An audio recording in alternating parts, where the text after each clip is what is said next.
ये नहीं करना चाहिए। जो करना है मर्दों की तरह सामने जाओ, बैठो, बात करो, क्या प्रॉब्लम है? मारना है चलो मारो, मैं भी मार सकता हूँ, मेरे पास भी 2 हाथ हैं, खत्म करो।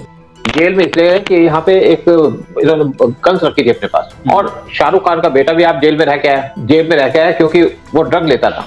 बाकी बच गए, केस खत्म हो गया, किस तरीके से हो गया उसके ऊपर तो बहुत सी कंट्रोवर्सी भी है। सलमान खान के बारे में तो हमेशा कुछ कहा जाता है कि सलमान खान किस तरीके से इन्वॉल्व होते हैं, और इन सबके अंडरवर्ल्ड से कनेक्शन है, क्योंकि अनिल मुशर्रफ जो लंदन के अंदर बैठा है वो इनके लिए पार्टियां अरेंज किया करता था। और इसी तरीके से जो आपके सिद्दीकी साहब हैं, ये बॉलीवुड के लोगों के प्रोग्राम अरेंज करते थे यूएई के अंदर, दुबई के अंदर, और वहां से बहुत से एक्टर एक्ट्रेसेस हो जाती थी। और ये कहा जाता है कि वहां पे, और ये भी एक खबर आई हुई थी कि बहुत से बॉलीवुड के लोग जो जाते थे दुबई के अंदर प्रोग्राम तो करते थे, लेकिन उसके बाद कोई दूसरे धंधे में भी इन्वॉल्व होते थे। देखिए बॉलीवुड के अंदर अंडरवर्ल्ड बहुत ज्यादा एक्टिव है। आपने देखा होगा कि बहुत से हमारे एक्टर और एक्ट्रेसेस जिनका मर्डर हो गया दुबई के अंदर, और सारे के सारे केसेस अंडर द कारपेट दबा दिए जाते हैं। श्रीदेवी की बात कर लीजिएगा, श्रीदेवी को किस तरीके से मारा गया दुबई के अंदर, और वो कोई ऐसा नहीं कि वो एक उसमें डूब के मर गई, कोई डूब के नहीं मरी, उसका मर्डर किया गया था। लेकिन सफाई से जो अंडरवर्ल्ड काम करता है सारा खत्म हो जाता है। अब इनका सिद्दीकी साहब का मर्डर हो गया, और मर्डर हुआ इनके, ये अपने बेटे के घर से, बेटे के ऑफिस से बाहर निकल रहे थे रात को 9:30 बजे,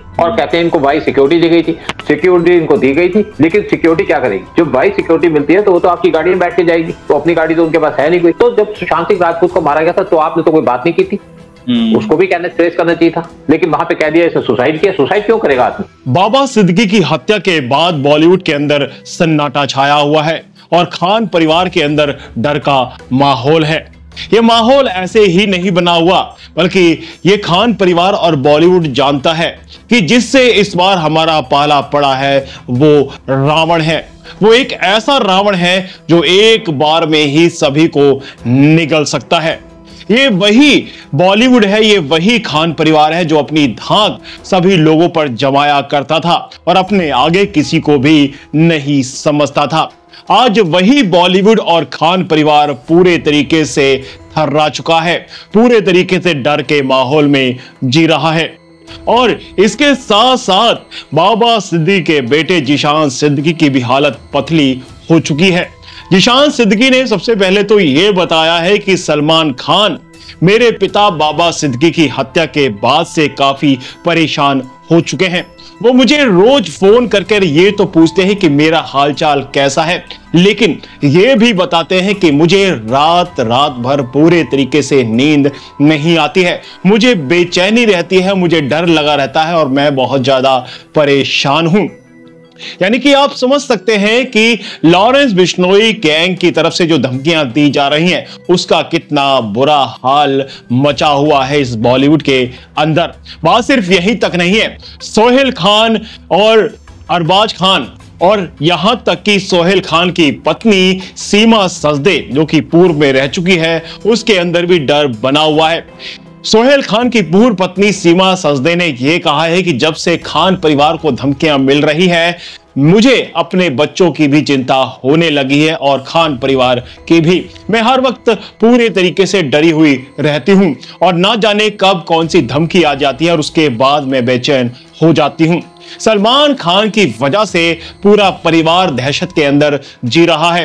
एक ऐसा सलमान खान जो अपनी जिद के पीछे अड़ा हुआ है और एक ऐसा बाप सलीम खान जो उस जिद को और ज्यादा हवा दे रहा है। सलीम खान के एक इंटरव्यू में यह कहने के बाद पूरे तरीके से और बवाल मच गया कि मेरे बेटे ने किसी की हत्या नहीं की है, किसी हिरण को नहीं मारा है, तो वो माफी क्यों मांगे। जिसके बाद बिश्नोई समाज के सभी लोगों के अंदर गुस्सा और ज्यादा हो गया और ये कहा कि ये तो बिश्नोई समाज को ही झूठा ठहराने में लगे हुए हैं, क्योंकि हमने अपनी आंखों से देखा है और हमने सबूतों के साथ में सलमान खान और उसके साथियों को पकड़ा है कि उसने ही शिकार किया और उसने ही काले हिरण को मारा।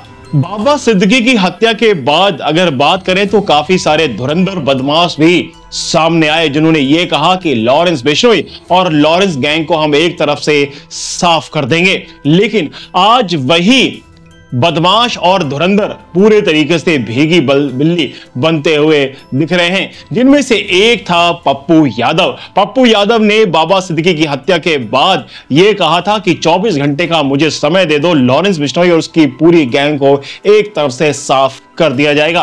लेकिन जैसे ही लॉरेंस बिश्नोई गैंग की तरफ से एक फोन आता है धमकी भरा पप्पू यादव को, तो वो पैंट में ही मूतना शुरू कर देता है। नमस्ते जी, कैसे हैं बताइए। मैं पीए हूँ साहब का। ये है साहब जी पप्पू यादव जी एमपी साहब के बताइए ना, बताइए मालिक, बताइए क्या आदेश है। आदेश तो कुछ नहीं है जी, आदेश इतनी है ये कमेंट या कहीं किसी के खिलाफ बोलना सोच समझ के बोलना चाहिए भैया। किसी के क्या कह रहे हैं हम, किसी के खिलाफ और किसी के सही चीज के खिलाफ जो बात वो नॉर्मल में जो ट्वीट करते हैं ना, किसी भी घटना को लेके, किसी भी परिस्थिति को लेके वही ट्वीट होता है। कोई किसी व्यक्ति के बारे में, किसी चीजों के बारे में कोई मतलब उन्हें नहीं रहता है। वो ट्वीट जब कोई घटना घटती है तो एज ए पॉलिटिकल ट्वीट होता है, तो पॉलिटिकल ट्वीट वो अपना करते हैं। अच्छा उसमें कोई भाई साहब क्या दुश्मनी नहीं कोई दुश्मनी नहीं है। ऊपर वाला देखिए एक बार जानिए पप्पू कर्मकांड दोनों करते हैं जी, कर्मकांड दोनों करते हैं। भैया करिए बाद में भाई साहब की वो डायलॉग तो सुना होगा, भैया एक बात करने में भी आसानी होगी। भैया एक बात समझिए, मैं आपको बता दूं, बहुत क्लियर हूँ मैं इस मामले में कि पप्पू यादव जी देश के 7 बार इंडिपेंडेंट एमपी रहे हैं और उससे मतलब पॉलिटिक्स से जुड़े हैं, नाम जाने हमारे रास्ते में आएगा। मेरी बात उसके साथ जो आज हो रहा है वही होता जाएगा। आपके रास्ते में ना कोई जा रहा है, ना जाता है, ना जाएगा। वो पॉलिटिकल चीजें हैं, पॉलिटिकल चीजें होती रही है। बात करते है पॉलिटिकल नाले किसी के खिलाफ बोलना, किसी को शब्द बोलना पॉलिटिकल नहीं है। बाकी हम देख लेंगे, एक बार फोन करने का मकसद यही था, उधर जाओ नहीं आगे तो देख ही लेंगे हम। नहीं निश्चित रूप से आप बेफिक्र रहें, बेफिक्र फोन नहीं करेंगे ना हमें डिस्टर्ब करना। ओके। अब इस बात से तो आप सभी लोग समझ ही सकते हैं कि लॉरेंस बिश्नोई और लॉरेंस बिश्नोई गैंग का कितना जबरदस्त दबदबा है, जिसके बाद बॉलीवुड और ऐसे ये कल परसों के जो बदमाश हैं वो पूरे तरीके से हर्रा चुके हैं। आपको यह भी बता दें कि सुशांत सिंह राजपूत की हत्या के बाद काफी सारे लोगों ने इस केस को दबाया, लेकिन आपको बताएं कि कई सारे नाम इस केस में जरूर जुड़े थे। सुशांत सिंह राजपूत की हत्या में सलमान खान और बाबा सिद्दीकी का हाथ भी बताया गया, लेकिन कुछ भी सामने नहीं आया। सबूतों के अभाव में सबको पूरे तरीके से छोड़ दिया गया। लेकिन जिस तरीके से चीजें सामने आई उससे पता लगता है कि ये लोग कहीं ना कहीं सुशांत सिंह राजपूत की हत्या में शामिल थे। अब इस बात का कोई प्रूफ सामने नहीं आया, और प्रूफ आ जाता तो अब तक ये सारे जो लोग हैं वो जेल की सलाखों के पीछे होते। लेकिन सबसे बदकिस्मती की बात यह है कि हमारे देश का सिस्टम और सरकारें पूरे तरीके से निठल्ले बैठी हुई हैं, वो कोई भी काम करने के लिए आगे नहीं आती हैं। इसी वजह से रिया चक्रवर्ती और उसके कई साथी पूरे तरीके से कोर्ट के जजमेंट के बाद छूट जाते हैं। वो ऐसे चीजों के अंदर लिप्त होते हैं जिसके बाद उन पर कोई जुर्म साबित नहीं होता, वो पैसे के बल पर अपने आप को बचा लेते हैं। तो ये सारी चीजें आपके सामने हैं। फिलहाल तो इस वीडियो में इतना ही, लेकिन आपको इस चीज पर गौर करना पड़ेगा, तभी जाकर ये पूरा देश सीधा हो सकता है, ये बॉलीवुड वाले सीधे हो सकते हैं। तो मिलते हैं अगली वीडियो में, तब तक के लिए जय हिंद, जय भारत।